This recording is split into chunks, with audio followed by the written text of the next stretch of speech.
I'm really pleased to be presenting this month's podcast from our outpatients department in Stepping Hill Hospital, and I've got some really important people here to tell you a little about diabetes and the service that we actually provide for the people of Stockport and the High Peak. And the reason we've chosen diabetes for this podcast is it's Diabetes Week coming up, and in June we're going to be really focusing as a trust on understanding diabetes.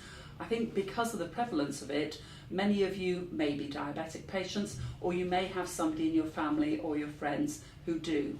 So I thought it was really good to hear a little about the kind of service that we're offering here across Stockport.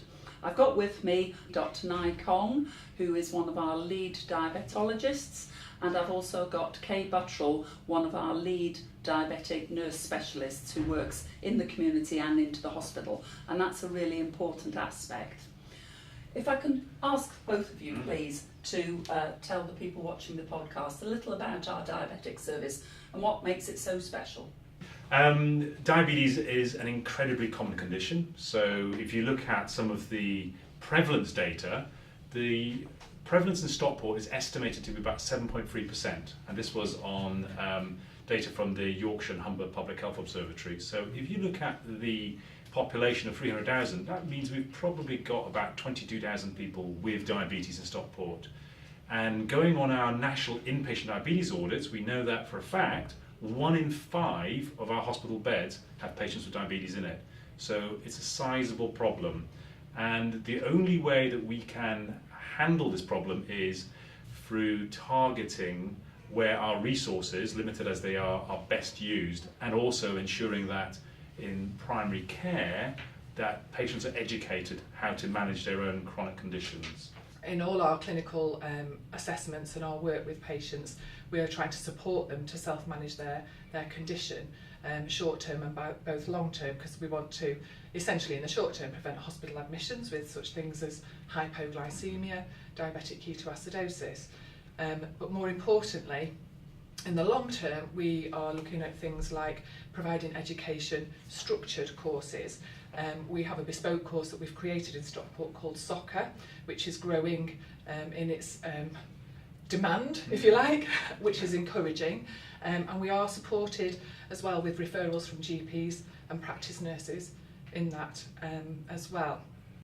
As a trust, we continue to face really immense financial difficulties and challenges. And this year we are having to save £17.5 million as part of our cost improvement programme. That's a challenge in anybody's book. And so we were really pleased when NHS Improvement invited trusts to say whether they would like to be part of a programme working with the very top management consultancy teams to understand how we can face better those challenges. We were very lucky to be selected as one of 16 only trusts in the country, and we're working with some management consultants, first of all undertaking 4 weeks of assessment and then moving into actually making that delivery difference.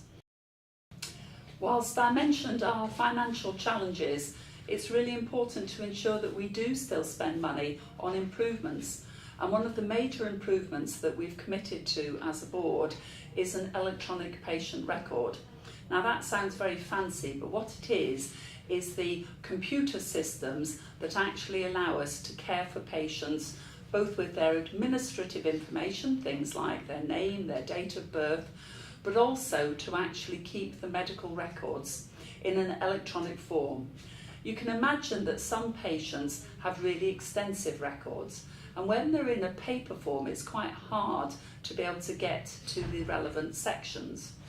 This electronic patient record that we'll be implementing over the next couple of years will move us from being a paper-light organisation into a paperless organisation.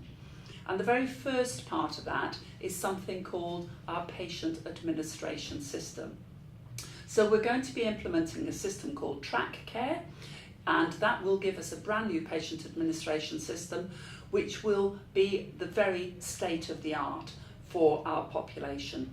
it should also help avoid the repetitive questions about who you are and what your address is.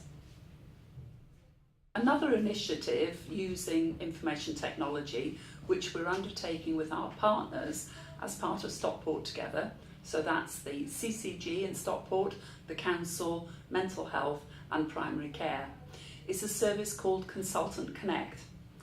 It's very simple, but it needs the technology behind it.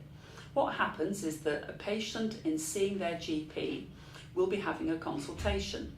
If that GP feels that a conversation with a specialist consultant as part of that will make a difference to that patient's care, perhaps even avoiding a hospital admission or need for a referral into an outpatient clinic in the hospital, they can phone a number.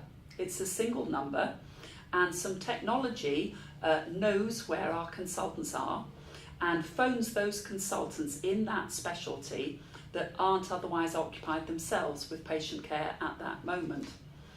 If the call isn't answered within a matter of seconds, it goes on to the next consultant who's on the rota. What then happens is there's a conversation, so the patient and the GP in their GP clinic with a consultant talking about their condition. Now that is fabulous because it means the patient can receive the right kind of care directed by their GP, but with that specialist input in their own homes. Very much part of the whole Stockport Connect philosophy. And I'm pleased finally to talk about a finalist in a national award, which is around dementia innovation. This is Maria Curfey. And what's special about this award is this is bringing together a specialist around Parkinson's with specialism around dementia. Because some of our Parkinson's patients do have dementia. It is one of the conditions that sometimes occurs together. And this award is about innovative care for those patients with both of those conditions. So fabulous to Maria, a real testament to the care that's delivered here in the Trust.